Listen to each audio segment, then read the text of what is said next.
Hello everyone, welcome back to my channel. I'm Emily. Why did I say that? And today I'm just gonna have a little sit down, a little chat about the Disney parks in 2020. By the way, shirt is from Disney World. I'm completely obsessed. Obviously it's frozen, it's embroidered, it's beautiful, and I have a discount code down below for 10% off, so go check them out. But yeah, like I said, I'm just gonna have a little chat about the Disney parks. Should you be going to a Disney park right now? Should they be open? All that fun stuff. I recently got back from a Disneyland Paris trip. I was just there for the day as part of a wider 4-day Paris trip, which I actually moved from March to July, back in March, not really knowing what was going to happen. And it seems like I went just in time because the UK has now enforced a quarantine for people coming back from France. So I don't know if anyone is going to be going anytime soon from the UK. But anyway, hopefully this video is still interesting nonetheless. So let's start with, should the Disney park be open right now? This is quite a complicated issue. I'm mainly going to be focusing on Disney World and Disneyland Paris in this one because obviously I went to Disneyland Paris and I feel like I'm quite involved in the Disney World circle. Like I have friends that work there, I used to work there for a short period of time, and I'm probably most interested in that one. I know in Asia they've got all the parks open apart from, is it Hong Kong? And they seem to be doing pretty well because the cases are pretty low over there, so that's all great. But let's go back to when Disney World announced that they were reopening, and I was completely against it at the time. The cases were just going up and up and up and up, and I didn't really understand why they were opening, because if they were opening then they shouldn't have closed, because the cases were actually, I swear, like higher than when they originally closed in Florida. So it still kind of confuses me, the justification. It wasn't actually like, okay, it's safe to open. It was more just, okay, we're done, we're just gonna open it anyway because we need to make money. That's the tea, but that's the situation. And then in Paris, actually, I feel like they did open at a very good time. France had been open for around a month and a half when Disneyland actually opened in Paris again, and cases were very low and deaths were very low, and they were doing very well. As you may have seen if you follow it, France aren't doing so well anymore. But anyway, at the time when it opened, I feel like it had just cause because things were doing well. So I was completely kind of against Disney World opening because I was thinking about the risk to the cast members and people I know who were working there, and I didn't really want them to be exposed to coronavirus unnecessarily, because a theme park is not a necessity. The only things that should definitely be open right now, if they need to be, are like supermarkets and hospitals. The idea that Disney World is something that has to be open is purely economic driven. I know that Florida as a state is so reliant on the tourism industry, but it still kind of didn't sit well with me. But anyway, they opened, and as I've seen from people online who are going, it seems like they've been doing it very, very safe. And I now kind of see like a more balanced view in that if they didn't open, the cast members would not be going to work and they probably wouldn't be getting paid. I know some people never really got unemployment checks before they went back to work, which is crazy to me because how does that system work? America, please sort it out. And then from what I've seen now, if the parks close again, cast members won't get money because it'll be like too soon from the last time that they were like furloughed or anything. So the parks kind of need to stay open for people's livelihoods, but at the same time the risk of coronavirus and like, oh, this year is just a mess. But obviously the parks are open, and I feel like they're going to stay open because they've made it pretty clear now that they just don't want to close again, but the impact on the company economically would be catastrophic. So now we come to, should you be going to the parks in 2020? Obviously I made the decision to visit Disneyland Paris because I'd already moved my trip. I was just going to lose the ticket and the money and everything, so I decided to go. I actually got the train there rather than flying, because I feel like trains right now, I don't know, I feel more comfortable on them. They actually had us spaced out like every other seat, so you wouldn't have anyone next to you or in the row like in front or behind you, and it was very quiet and you had to wear masks the whole time on the Eurostar this was. So if you're from the UK and you're thinking about Eurostar travel, I felt it was very safe. So I would say firstly, when you're thinking about going to a Disney park, how far have you got to travel to go to it? If you're in America especially, I wouldn't be going from out of state. Definitely not like a flying distance away, because that's unnecessary travel, and especially the state of America right now, just don't do it. Before the whole cases changing thing with France, I would have said from the UK, if you're just getting a Eurostar, then you're probably fine because it's a train and everyone's wearing a mask. But now the whole quarantine thing, it's a whole mess. Yeah. Okay, so now you've decided how close you are. Next thing is, how often have you been to Disney? So if you've never been to Disney before, now is not the time to go, I would say, because they haven't lowered the prices really at all, and the park hours are reduced. They are not doing any parades, they're not doing fireworks, you can't actually hug the characters. I know in Paris they did some really good different things, different magical moments I'm going to talk about later. But if it's your first time, I would say definitely don't go unless you are only interested in riding the rides, because all the rides are going pretty much right now and they're a very short short wait times, and it's all very smooth, and it's super safe in terms of like them sanitizing things and having social distancing measures in place, and they're doing everything they can to make sure that guests are as safe as possible. And I have to say, like, me and my sister came home, we were tested, we didn't get coronavirus, so thank you, Disney. And I know there's been no outbreak actually linked to coronavirus at Disney World or Disneyland, so that's very good, and that's, you know, everyone's obviously following the measures. But again, if this is a first time visit and you've saved up all your money and you had a scheduled trip to go, Disney are being very good about letting you just move it to next year or a different date.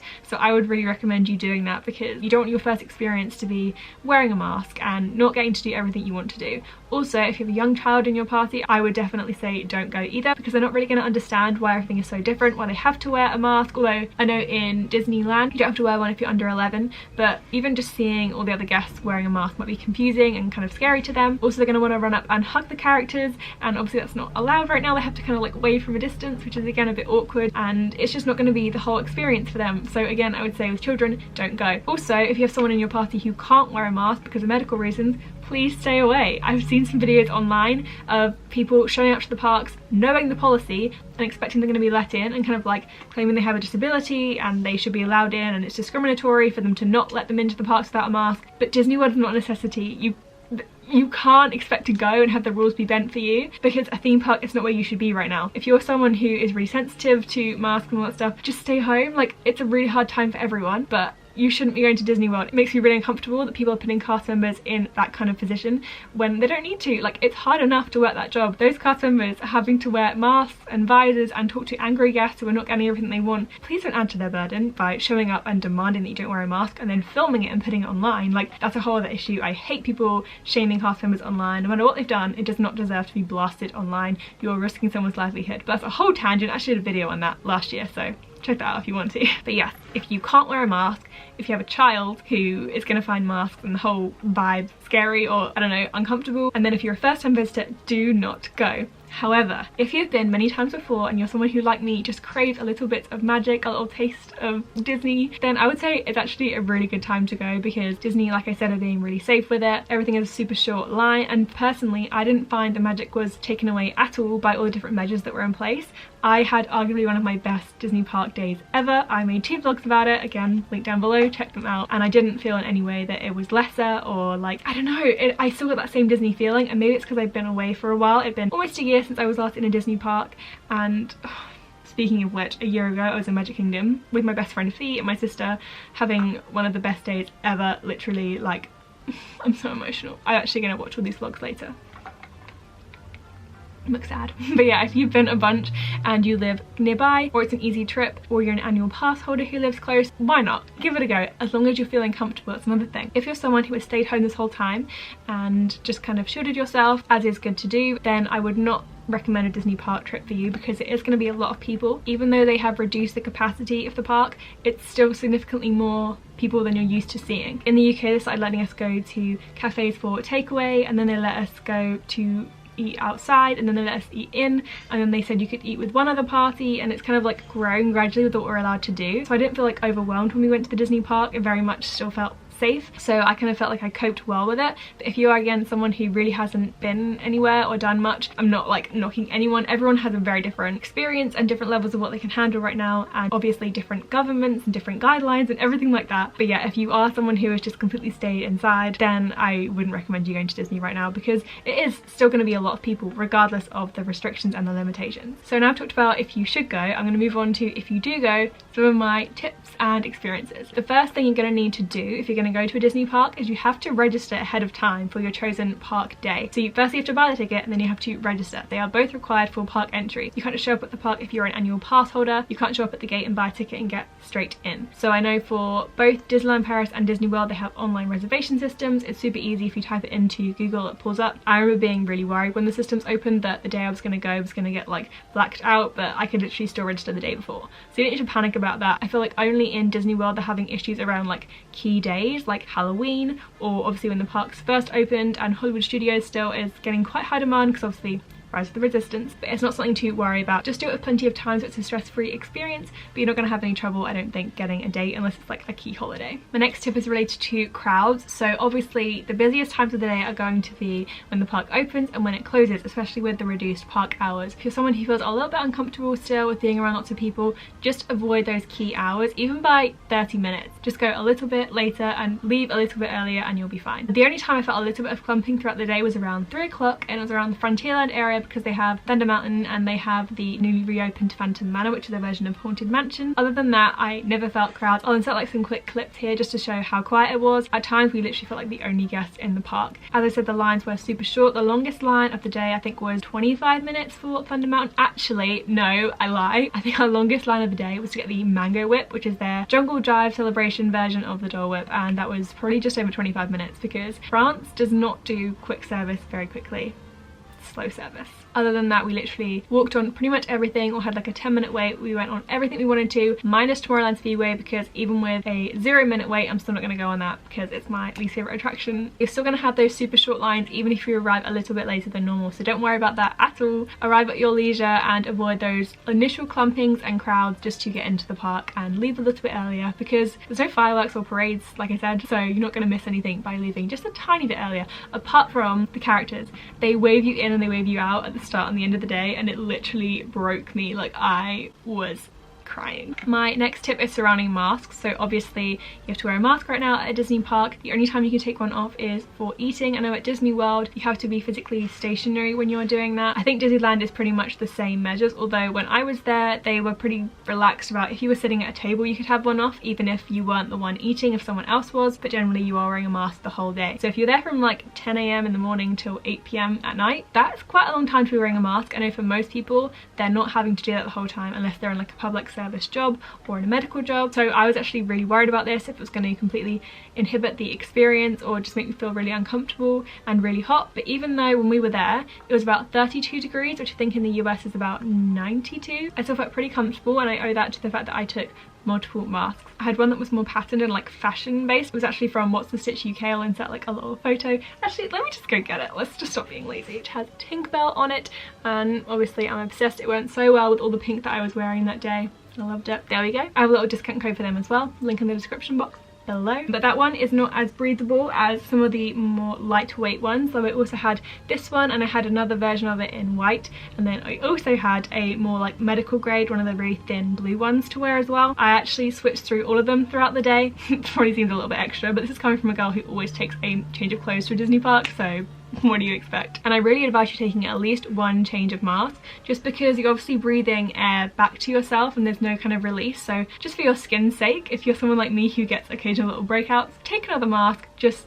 for that benefit, just so it's not like the same thing rubbing. You're obviously going to be sweating. Also minimize your makeup underneath your mask because your skin is not really breathing properly. Again, just for your comfort, minimize that makeup. What a great perk. No one is seeing half of your face, and I know for me, like, this is the area that doesn't really need work, it's down here that does, so it's really a benefit, to be honest. It's a great time to have a breakout, I guess. So take a change of mask, especially if you're going to do like a water ride like Splash Mountain, because when that gets wet it's not going to be something you want to wear on your face for a longer period of time. Disney do sell masks in the park, so if you forget to take a change of mask or say you don't bring one, you're gonna be just fine. My next tip is around water. So in Disneyland Paris they had all the water fountains shut off because obviously you don't want people touching the spout, which I completely get, but it did mean that there was no free water available. They wouldn't fill your bottle up behind the counter either, so we just take our own water bottle at least for the start of the day, which we had completely full. We did fill it up a couple times from the restrooms because we were desperate. We don't want to pay like $3.50 for a water bottle, but just be prepared for that and at least take one full water bottle with you on the way, because you need water even more than ever during the summer season. But also wearing a mask, it can, like, I don't know, for some reason it made me feel more dehydrated and like my mouth felt more dry. I don't know if that's just me. And then while we're on the subject of refreshment and nourishment, the next tip is around food. So obviously, like I said, you can take your mask off when you're eating. So what me and my sister did is we kind of scheduled our food to be more snacky meals, so we could have those little breaks. We had like a Mickey waffle around 11ish, and then we shared a sandwich around 1, then we had an ice cream around like 3ish, and then a cookie about 4.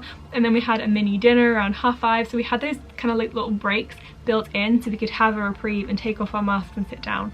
So that's something I would suggest, but also try and avoid key meal times, again because of the lines. If you're going to go to, say, I don't know, Cosmic Rays at 1 o'clock, you're probably going to be surrounded by quite a lot of people, which might be kind of scary, again if you're not used to being around people and you haven't been for a long time. Go a little bit earlier or a little bit later just to feel a bit more comfortable, and also so you're not taking too much time out of your day because there are less cast members on shift, so everything's going to be a little bit slower. And remember to have patience with them. That is a big tip that I have. Go in with patience. If you're going to a Disney park right now, you probably have gone before, you've done everything before, so there's no need to get angry unnecessarily and agitated because people are being a little bit slower. Just roll with it. The world is crazy. There are a lot worse things than having to wait an extra 5 minutes for your burger. So that's pretty much all my tips. Like I said, I actually had the most perfect day at Disneyland Paris. I didn't feel like the magic was gone at all. I went on all the rides I wanted. I actually saw a bunch of characters because in Paris, the way they did it was more like a selfie spot. So they had the characters out and they were just kind of like chilling and vibing. We even saw Snow White and Snow Prince by the Wishing Well, which was so cool and magical, and not something you would ever see before. We saw Pooh and Eeyore as well. We then saw Mickey, Minnie and Pluto, which was so cute over where you normally just meet Mickey. I definitely felt like they made kind of changes and were doing extra things to keep the magic alive because there are reduced offerings. In Disney World they've got a lot of these like cavalcades, which are kind of mini parades where a few characters will come past on like a cart, or Merida comes past on a horse, which looks incredible. So there are different things going on to help you still feel like it's Disney, and honestly I hope this kind of things stay because it felt a lot more like old school Disneyland where the characters are just roaming and we are in their space, we're in the middle of a fairy tale, they're just kind of hanging out. And then also, like I said, it was super safe. So with things like Peter Pan, obviously there are normally 2 rows in your pirate ship. They only filled up the front row with me and my sister because we were a party of 2. And then say there was another party of 2 behind us, they would then just go to another pirate ship rather than filling up the whole thing. Then with Small World, they normally have 2 boats pulling into the loading area, and the boat that exited, they would then leave empty for the next loop around the ride, and then you would fill up the second boat at the back, but also only in every other row. So then there kind of been like 2 rotations between you getting somewhere. Like you wouldn't immediately fill a row that some people had just been in. And then with Pirates of the Caribbean they did a similar thing. So the boat kind of pulled in, they did fill the same boat up again. Say the guests have been in rows 1, 3 and 5, you would then go into rows 2, 4 and 6. So people would just got off and you wouldn't then fill their space automatically, which I feel like was another good sign. Cleaning was constant. Hand sanitizer was available at the entrance to every attraction before you boarded and the exit, so constantly washing the hands. I also felt that hand sanitizer there was a very good kind because, as I've now found, not all hand sanitizer is created equally, and this one did not leave my hands dry at all, even though I probably sanitized upwards of 50 times during that day. I don't know, probably a lot more to be honest if it's doing it like every single time. They had at the entrance and exit to every shop as well. Like, honestly guys, they did everything they possibly could to keep it safe and it seems to be working. Maybe Disney should just be in charge of the rest of the world because I feel like they would then get this pandemic under control and then we could all go to Disney World and Disneyland and not have to do all this stuff. You've probably seen, but social distancing measures were in place in the terms of they had stickers down on the ground to keep the distancing and to show how far apart you should be staying, so there was no questions about that, and everyone seemed to be obeying it pretty much to the letter, which was a good thing to see. Well, that's everything I have to say right now. Honestly, I had an amazing time, like I said, and if you do live nearby, then I would still say a Disney trip is worth going to. Do I think the park should be open? I'm still conflicted, but while they're open, you might as well go because cast members need to stay and work, and it is magical and it is super safe. It's such a complex issue, and as you can see I have a lot of opinions on it, but I did choose to go to the parks. I had an amazing time, I stayed safe, and everything was just top notch. Top notch. Wow, really showing my British side here. I feel like I've rambled for long enough now, so if you enjoyed this video, give it a thumbs up. If you've been to the parks, comment down below your experiences because I would love to hear them. Also comment down below if you will be going to the parks, if you're staying away and why, because I'm very interested again to hear those reasons. And subscribe for more videos, more content, hopefully more magic. I would love to go to Disneyland Paris for Halloween, but it all kind of depends on the government in France, the government in the UK, cases, pandemics, I don't know. Also, I'm really close to 10,000 subscribers, which is kind of insane to me because why would that many people care about my channel? I don't know, but it's very exciting. I feel like that's kind of my ultimate YouTube goal because I'm not someone who's going to ever reach like 100,000 subscribers or, you know, anything super significant, but for me 10,000 is huge. So if you want to be, you know, part of that number, please subscribe and make this girl very happy. I hope to see you in the next video. Have a magical rest of your day. Thank you for watching. Goodbye.